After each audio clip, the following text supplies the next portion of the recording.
Aedes মশা নিধনে ঢাকা উত্তর city কর্পোরেশনের মাসব্যাপী জনসচেতনতামূলক প্রচার অভিযান শেষ হয়েছে। এক মাসে ১.৫ লাখ বাড়ি পরিদর্শন ও ৩ লাখ টাকা জরিমানা করেছেন ডিএনসিসির ভ্রাম্যমাণ আদালত। বৃহস্পতিবার এসব তথ্য জানান ডিএনসিসির জনসংযোগ কর্মকর্তা মকবুল হোসেন। তিনি বলেন, গত ২২ এপ্রিল রাজধানী মিরপুর রূপনগর এলাকায় ডেঙ্গু নিয়ন্ত্রণে একযোগে ডিএনসিসি ৫৪টি ওয়ার্ডে মাসব্যাপী জনসচেতনতামূলক প্রচার অভিযানের উদ্বোধন করেন ডিএনসিসির মেয়র মোহাম্মদ আতিকুল ইসলাম। মাসব্যাপী চলমান সচেতনতামূলক প্রচার কার্যক্রমের পাশাপাশি মশক নিধন অভিযান পরিচালনা করা হয়।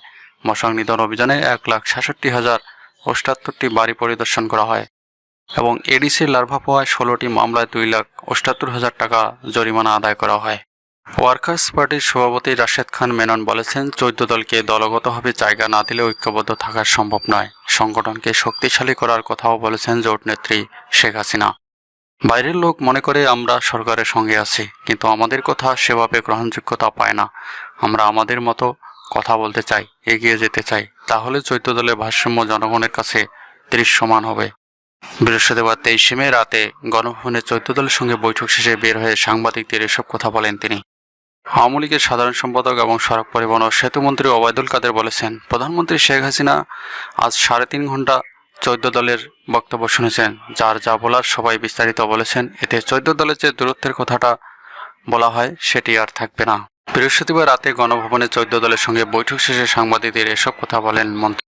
১৪ দলের সঙ্গে বৈঠক প্রসঙ্গে সেতুমন্ত্রী ওবায়দুল কাদের বলেন, ১৪ দল নেত্রী ও প্রধানমন্ত্রী শেখ হাসিনা তার প্রারম্ভিক বক্তব্যে সমসাময়িক বিষয় এবং অসাম্প্রদায়িক রাজনীতির ব্যাপারে কথা বলেছেন। সবাই এসব ব্যাপারে ঐক্যমত হয়েছেন। ১৪ দলের সবাই গাইডলাইন চেয়েছেন।